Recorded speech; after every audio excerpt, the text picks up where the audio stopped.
Hay algo que no encaja, algo que llevas sintiendo desde hace tiempo, pero que nunca terminas de verbalizar.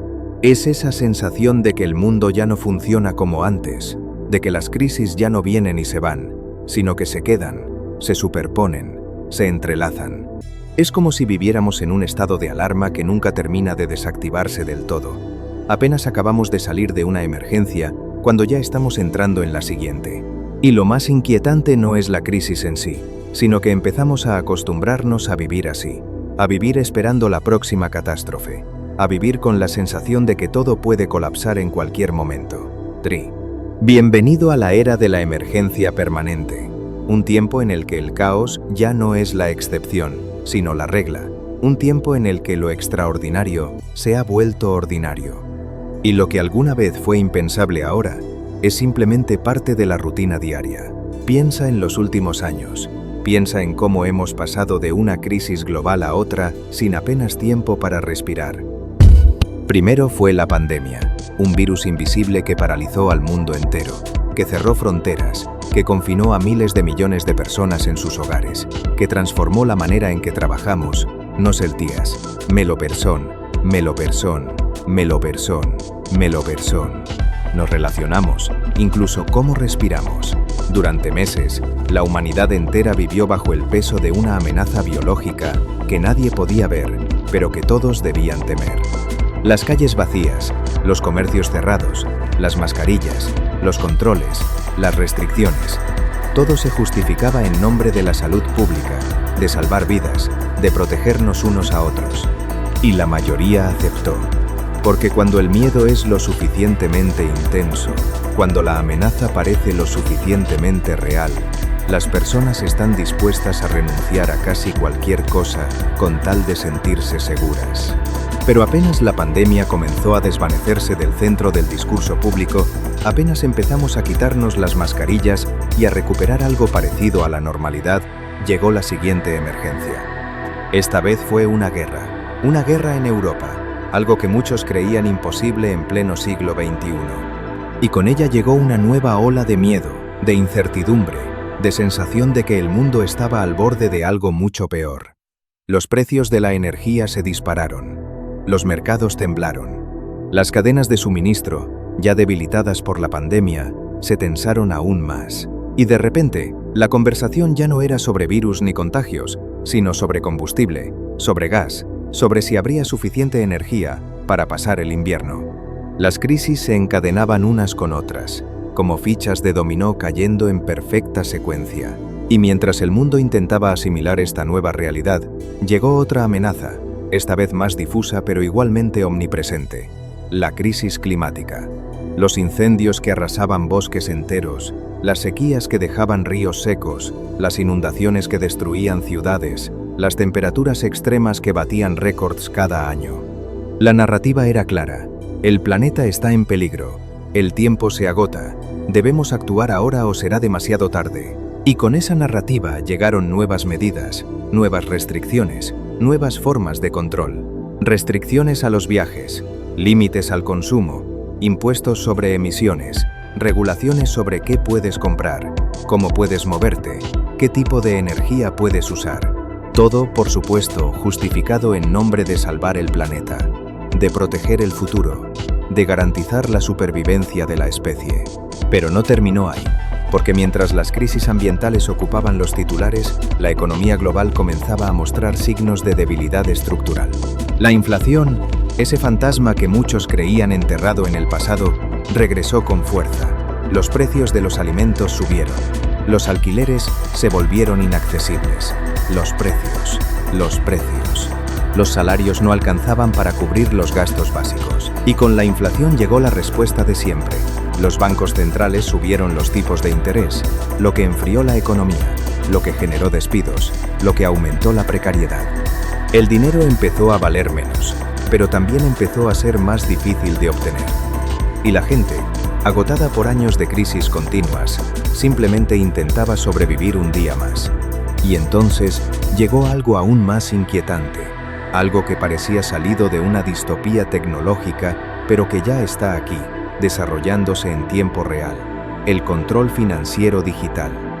De repente, Empezamos a escuchar historias de cuentas bancarias bloqueadas sin previo aviso, de transacciones denegadas por razones difusas, de sistemas automatizados que decidían quién podía o no podía acceder a su propio dinero. Todo bajo el pretexto de combatir el fraude, de prevenir el lavado de dinero, de proteger la seguridad financiera. Adodelar, pero lo que estas medidas realmente creaban era un entorno donde el acceso al dinero ya no era un derecho garantizado, sino un privilegio que podía ser revocado en cualquier momento por un algoritmo, por un sistema, por una decisión burocrática invisible. Y mientras todo esto sucedía, la inteligencia artificial comenzaba a transformar el mundo a una velocidad que pocos podían comprender. Sistemas capaces de escribir textos, de crear imágenes, de tomar decisiones, de reemplazar trabajos enteros. La promesa era de progreso, de eficiencia, de un futuro mejor. Pero la realidad era mucho más ambigua, porque lo que también traía consigo la inteligencia artificial era la posibilidad de vigilancia masiva, de control automatizado, de manipulación a escala industrial. Sistemas capaces de predecir tu comportamiento, de influir en tus decisiones, de saber más sobre ti de lo que tú mismo sabes. Y todo esto sin que nadie te preguntara si estabas de acuerdo, sin que tuvieras la opción de negarte, simplemente como parte del nuevo orden tecnológico que se instalaba silenciosamente a tu alrededor. ¿Te das cuenta de lo que está pasando? ¿Ves el patrón? Crisis tras crisis, emergencia tras emergencia, cada una justificando un poco más de control, un poco más de vigilancia, un poco más de restricciones. Y lo más importante, cada una condicionando psicológicamente a la población para aceptar la siguiente. Porque cuando vives en un estado de emergencia constante, cuando siempre hay algo de qué preocuparse, algo que temer, algo que requiere medidas urgentes, tu capacidad de resistencia se debilita.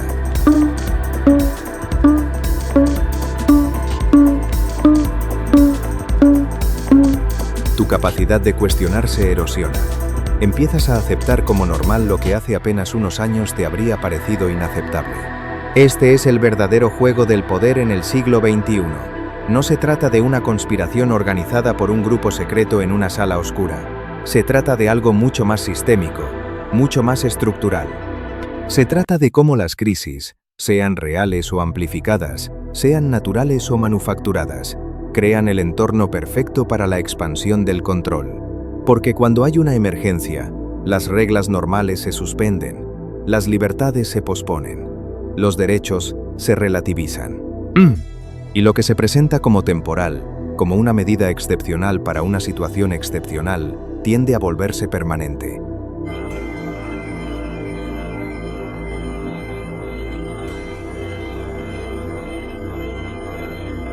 ¿Cuántas de esas medidas siguen vigentes hoy? ¿Cuántos de esos controles se han convertido en parte normal de nuestra vida cotidiana? Los escáneres en los aeropuertos, la vigilancia masiva de comunicaciones, las bases de datos biométricas, los estados de excepción que se renuevan automáticamente año tras año. Lo excepcional se volvió rutinario. Y nadie se detuvo a preguntarse si realmente era necesario, si realmente nos hacía más seguros, o si simplemente nos había hecho más controlables. Ahora estamos viendo el mismo patrón repetirse, pero a una escala mucho mayor. La pandemia introdujo el concepto de pasaportes sanitarios, de seguimiento de contactos, de restricciones basadas en tu estado de salud verificado digitalmente. La crisis energética introdujo la idea de racionamiento, de control sobre el consumo, de límites impuestos desde arriba sobre cómo puedes usar los recursos.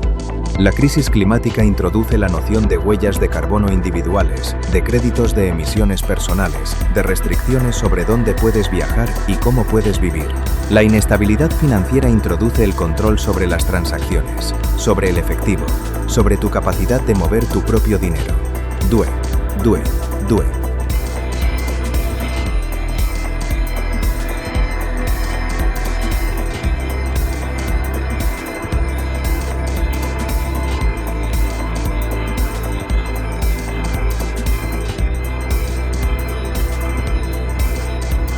Que en nombre del bien común, en nombre de la seguridad colectiva, en nombre de la emergencia del momento, tú debes renunciar a una parte de ti mismo.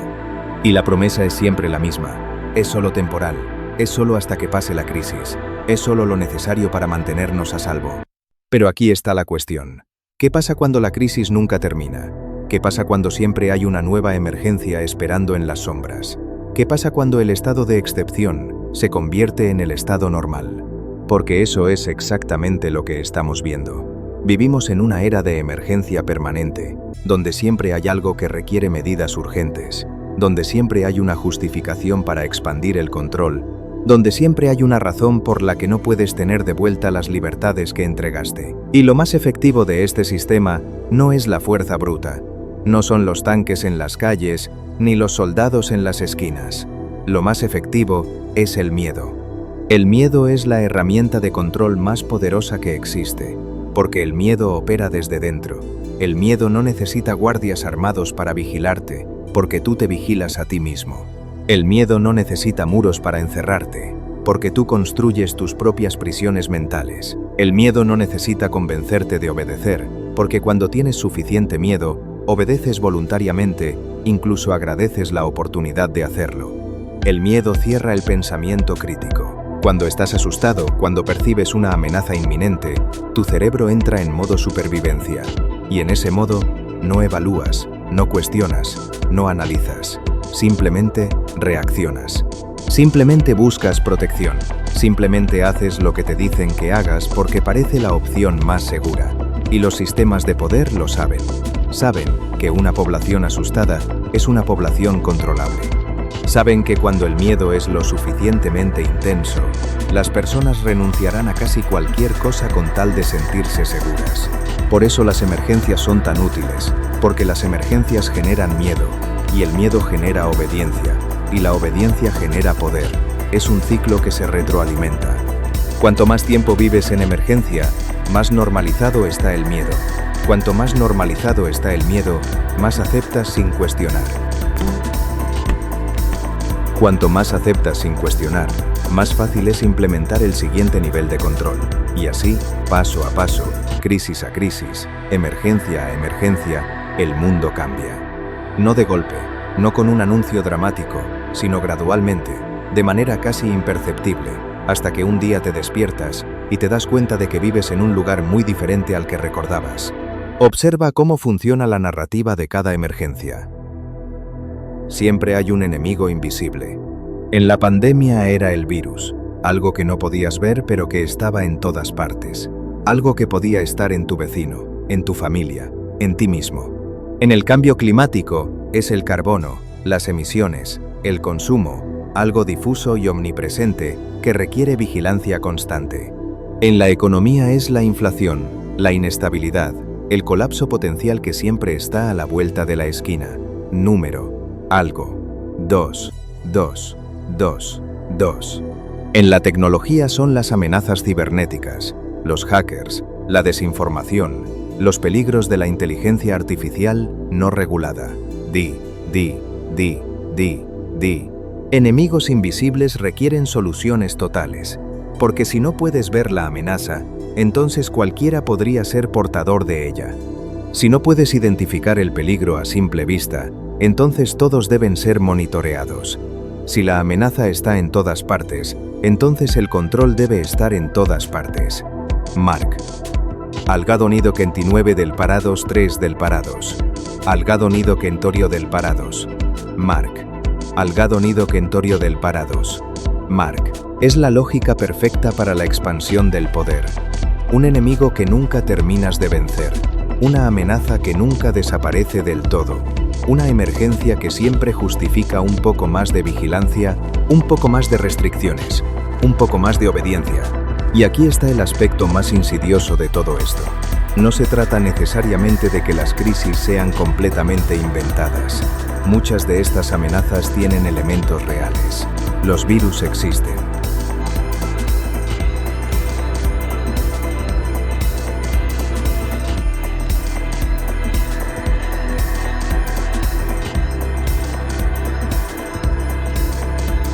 Pero lo que importa no es solo la realidad de la amenaza, sino cómo se presenta, cómo se amplifica, cómo se utiliza. Una crisis real puede ser exagerada, Un problema genuino puede ser instrumentalizado. Un desafío legítimo puede convertirse en el pretexto para medidas que van mucho más allá de lo necesario. La pregunta que debes hacerte no es si la amenaza es real o no. No. La pregunta que debes hacerte es, ¿las soluciones propuestas realmente resuelven el problema? O más bien, ¿resuelven otro tipo de problema para otro tipo de actores? ¿Estas medidas realmente te protegen? ¿O más bien te hacen más dependiente, más controlable, más predecible?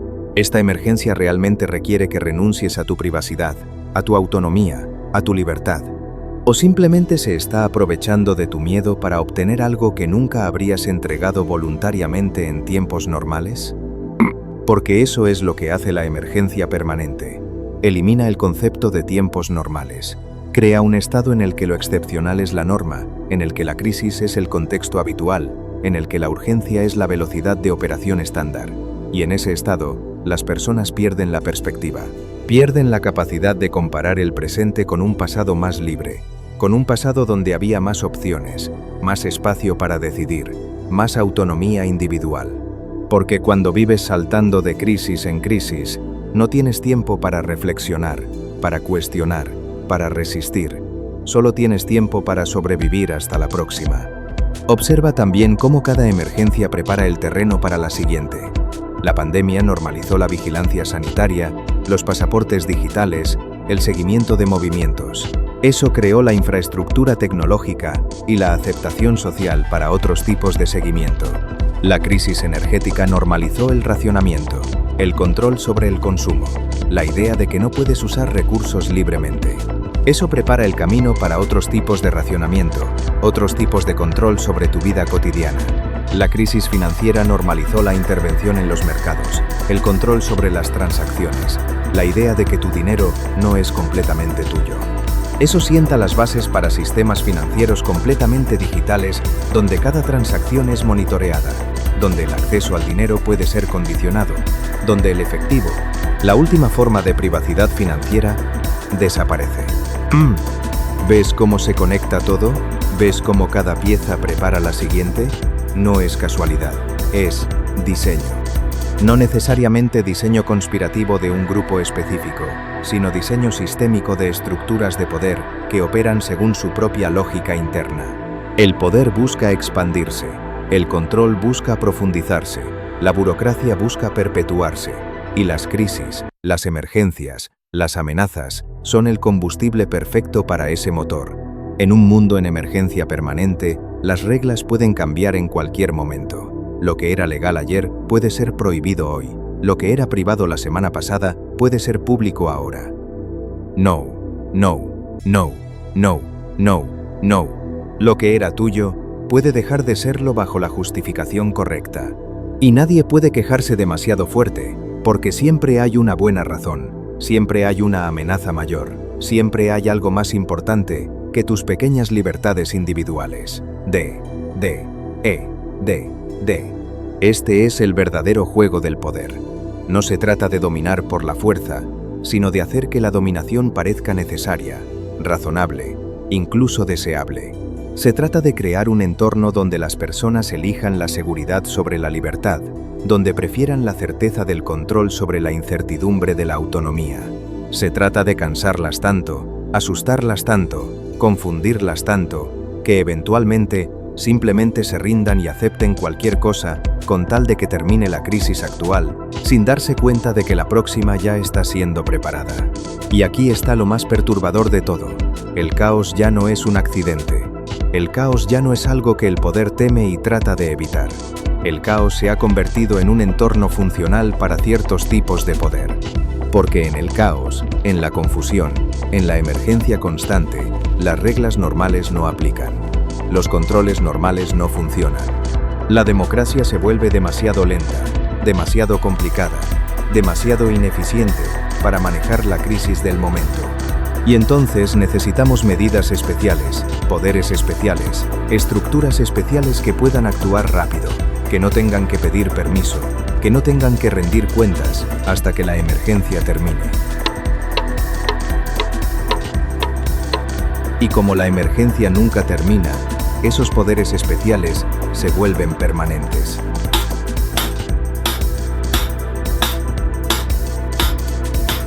Un mundo en emergencia constante es un mundo donde las reglas pueden cambiar sin resistencia. Porque cuando estás asustado, cuando estás confundido, cuando estás agotado por años de crisis continuas, no tienes energía para resistir, no tienes claridad para organizarte, no tienes confianza para plantarte y decir que no. Simplemente aceptas, simplemente obedeces, simplemente esperas que alguien, en algún lugar, tenga un plan para sacarnos de esto. Y mientras esperas, el mundo a tu alrededor se transforma de maneras que nunca habrías aceptado si te las hubieran presentado todas de golpe, pero que aceptas paso a paso, porque cada paso individual parece pequeño, parece razonable, parece necesario dadas las circunstancias. Esto no es teoría abstracta, esto está sucediendo ahora mismo, estás viviéndolo. Cada vez que ves las noticias y hay una nueva crisis, cada vez que sientes que el mundo es más impredecible que nunca. Cada vez que te das cuenta de que tienes menos control sobre tu propia vida que antes. Cada vez que aceptas una nueva restricción, una nueva vigilancia, una nueva limitación, porque parece inevitable, porque todos los demás lo están aceptando, porque no ves alternativa. La era de la emergencia permanente no es el futuro, es el presente. Y la pregunta no es si va a llegar, sino qué vas a hacer al respecto ahora que estás dentro de ella, de él. Porque entender el juego es el primer paso para no jugarlo a ciegas. Ver el patrón es el primer paso para no ser arrastrado por él.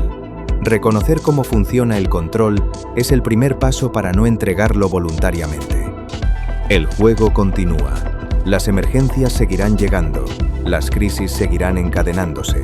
El miedo seguirá siendo utilizado como herramienta. El control seguirá expandiéndose bajo justificaciones cada vez más sofisticadas, pero ahora tú lo sabes, ahora puedes verlo. Y una vez que ves el patrón, ya no puedes dejar de verlo. Una vez que entiendes cómo funciona, ya no puedes pretender que no lo sabes. La pregunta es, ¿qué harás con ese conocimiento? ¿Te quedarás callado, aceptando cada nueva emergencia como inevitable? ¿O empezarás a cuestionar, a resistir, a reclamar lo que se está perdiendo crisis tras crisis? Porque el poder cuenta con tu silencio. El sistema depende de tu aceptación. El juego funciona solo mientras la mayoría siga jugando según las reglas que otros han escrito. Bienvenido a la era de la emergencia permanente. Un tiempo donde el caos es el nuevo orden, donde la excepción es la nueva regla, donde el miedo es la nueva normalidad. Un tiempo donde entender cómo funciona el juego no te garantiza ganar, pero al menos te da la oportunidad de jugar conscientemente.